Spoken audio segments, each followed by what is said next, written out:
kekuatan sistem yang ada di dalam khususnya TNI, yaitu tadi untuk mempertahankan diri dia, membuang yang lama, memasukkan yang baru, membuat yang baru lagi, hingga dia tidak pernah tersentuh oleh sistem yang orang lain buat.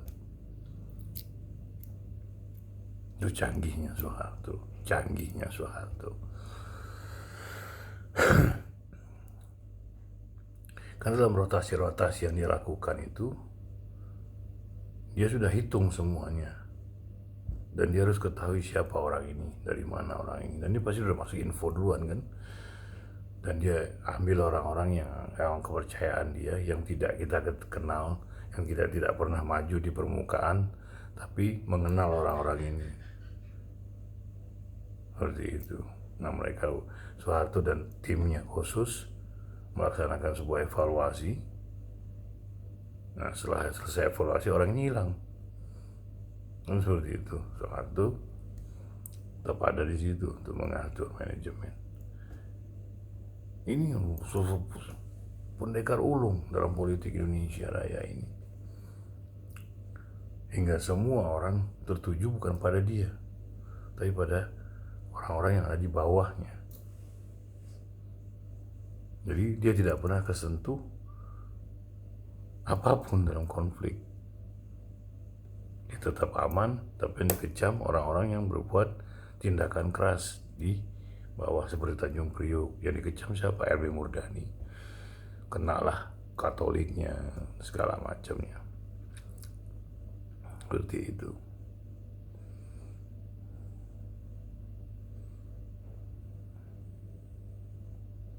Makanya inilah yang terjadi, bahwa Soeharto bukan orang yang tidak memiliki intelijensia, tapi intelijensia dia bukan dalam kecerdasan pengetahuan umum, tapi kecerdasan dalam politik.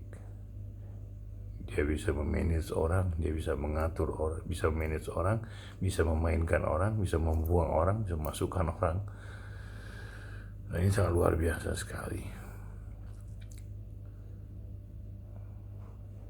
Seperti itu. Nah inilah Soeharto. Hingga apa yang terjadi, sistem yang anak orang-orang yang membuat sistem yang dia buat bersama orang yang dipilihnya itu lari ke bawah. Jadi orang tuh tidak boleh membaca, dibuat sibuk dalam ekonomi, dibuat sibuk dalam dinas-dinas mereka, membuat sibuk dalam kerjaan mereka, bahkan ada yang dibiarkan begitu saja.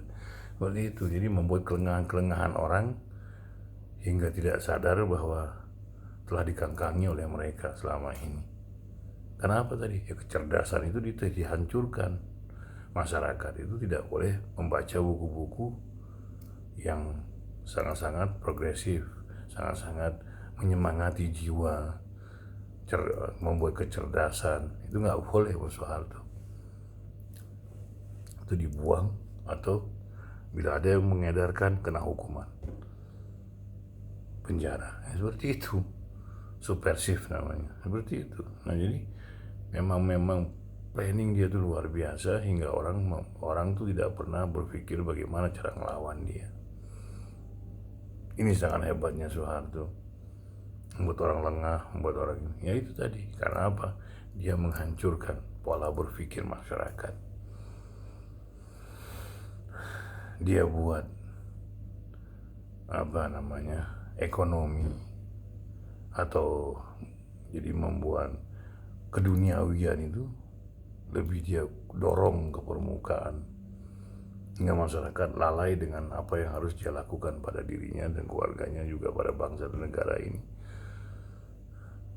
Hingga mereka tuh jadi terbengkalai dengan segala sesuatu, asik dengan dirinya dan kelompoknya. Inilah hasil akhirnya ya seperti sekarang ini. Orang tidak melihat kecerdasan, orang tidak melihat kemampuan berpikir, orang tidak melihat apa yang dihasilkan, tapi orang melihat kebaikan, kegantengan, kebaikan, Terus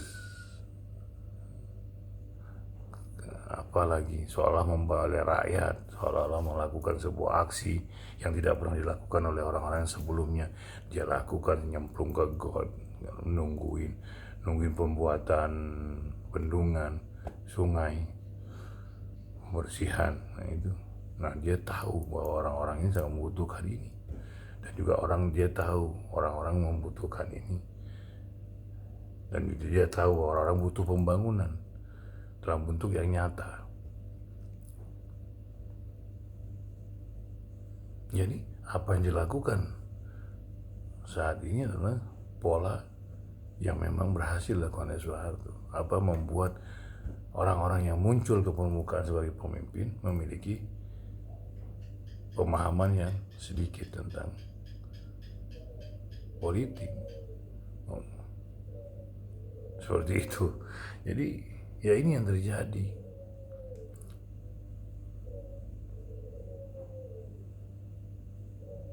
Seperti itu. Kenapa itu terjadi? Itu karena pola Soeharto. Pendidikan dihancurkan, sistem pendidikan dihancurkan, yang lebih mementingkan lebih mementingkan taat pada guru, patuh pada guru, mendengarkan guru, terus berbuat baik pada guru, cium tangan pada guru, mau tidak membolos. Jadi segala sesuatu yang nakal itu buruk, jahat, musuh. Segala sesuatu yang tertib, patuh, tunduk, itu sebuah kebaikan. Hingga meredam gaya berpikir. Karena apa? Ada pujian, ada ini yang dibuat. Jadi mental dan cara berpikirnya itu diberangus melalui pendekatan psikologi. Lewat apa? Itu tadi, pujian, kebaikan, nilai yang baik, itu segala macam. Ini dimainkan oleh psikologi orang dengan harta.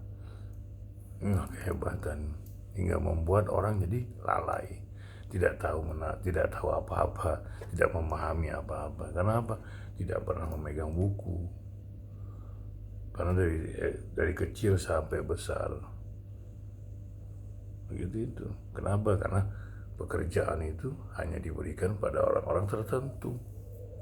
Sementara anak-anak yang miskin yang itu tidak pernah dipedulikan, tidak diberikan beasiswa. Paling berapa gelintir orang yang beasiswa.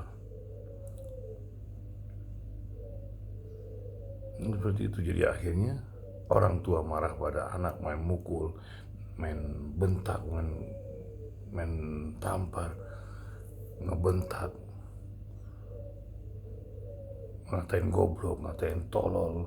Jadi apa yang terjadi? Anak itu jadi down. Inilah yang dibuat oleh Soeharto. Dia buat sistem demikian sampai ke dasar, hingga masyarakat tidak pernah berpikir tentang politik. Yang dia pikirkan cuma ekonomi dan kebutuhan keluarga. Dan dibuat sistem itu hingga orang melupakan Soeharto.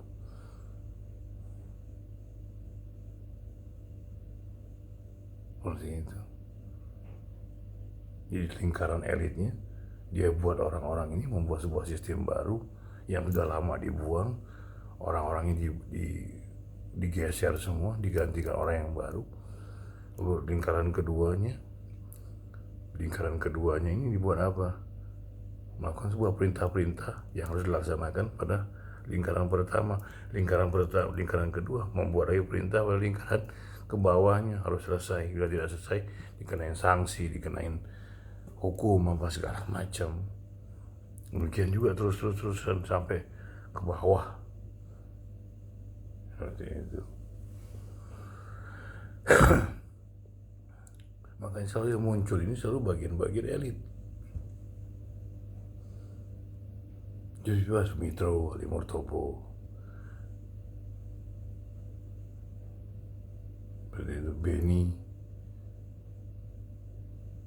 dan Prabowo, Beni dan si Fulan, Beni dan si ini. Jadi konflik itu dibuat memang hingga orang tidak pernah berpikir tentang apa-apa. Jadi membuat tentang diri dia, bagaimana gue bertahan, bagaimana gue harus kuat melawan yang saingan gue, seperti itu. Demikian juga yang dilakukan oleh Murtopo dan Sumitro, menghancurkan, sama-sama menghancurkan. Oleh Murtopo juga melihat Sumitro terlalu dekat dengan Soeharto, hingga banyak pertanyaan kepada Sumitro. Ini bukan aksi yang disengaja, menurut saya pribadi. Seperti Soeharto banyak bertanya dengan Sumitro, dilupakan di Murtopo, timbullah seperti itu. Jadi yang dimainkan oleh Soeharto adalah psikologi politik, seperti itu, hingga masyarakat itu melupakan apa yang telah dilakukan oleh mereka, hingga masyarakat acuh dan tidak peduli dengan politik. Itu sangat dahsyat sekali, dan inilah jagonya. Soeharto adalah pemain ulung dalam politik Indonesia. Kecerdasan dia adalah mampu menguasai, memanage politik dengan baik, memainkan isu dengan baik, memainkan perang ideologi dengan baik. Seperti itu, dan ini dahsyat sekali. Dan Soeharto adalah seorang politikus ulung terkemuka di Indonesia, bahkan the best dalam permainan politik, hingga masyarakat tidak pernah berpikir tentang politik. Masyarakat yang berpikir tentang ekonomi, marah pada diri sendiri karena tidak mampu memiliki kekuatan untuk ekonomi besar, dan juga marah pada teman-teman yang tidak mau membantu. Jadi seperti itu. Jadi dibuat kekacauan dari bawah hingga dia tidak pernah berpikir tentang atas. Dia hanya berpikir tentang bilingual. Jadi bukan bilingual, ada approach antara satu dengan teman seperti itu. Jadi hingga orang melupakan siapa Soeharto, melupakan apa yang dilakukannya, melupakan apa yang sedang dia lakukan. Pembodohan itulah merupakan jalur yang harus dilakukan, hingga apa yang terjadi seperti ini bangsa ini. Kita memilih pemimpin berdasarkan kata orang, berdasarkan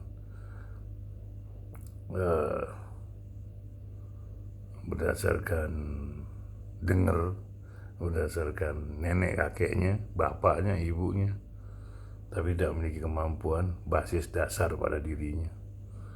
Inilah teman-teman semua, demikianlah bahwa yang saya katakan bahwa permainan Ali Murtopo, Sumitro, dan LB Murdani adalah penguat dari proses keberhasilan Soeharto untuk menguasai Indonesia Raya.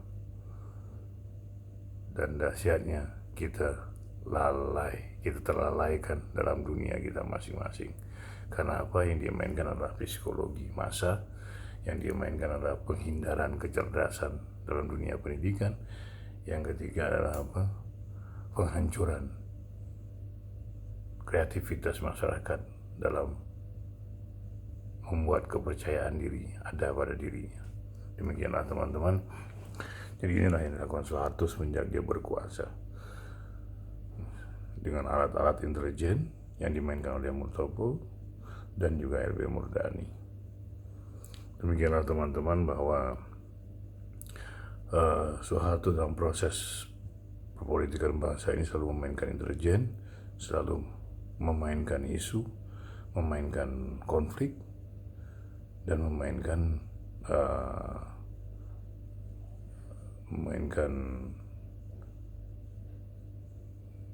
kelemahan bangsa ini untuk berpikir. Dia buat makin lemah lagi hingga masyarakat kita tidak sempat berpikir tentang apa yang harus dilakukan. Inilah yang terjadi teman-teman semua, dan ini ini saya membuka aja sebenarnya, tapi ya bagaimana respon teman-teman semua, silakan direspon dalam komentar. Demikian juga tolong jangan lupa tangan untuk menyentuh atau menekan subscribe, like, dan share. Terima kasih teman-teman malam ini. Terima kasih juga atas kehadirannya, atas menontonnya video ini. Semoga teman-teman berkeadaan sehat selalu, dimudahkan rezekinya, diberikan kesehatan, semoga diridhoi oleh Allah atau Tuhan Yang Maha Esa. Assalamualaikum warahmatullahi wabarakatuh.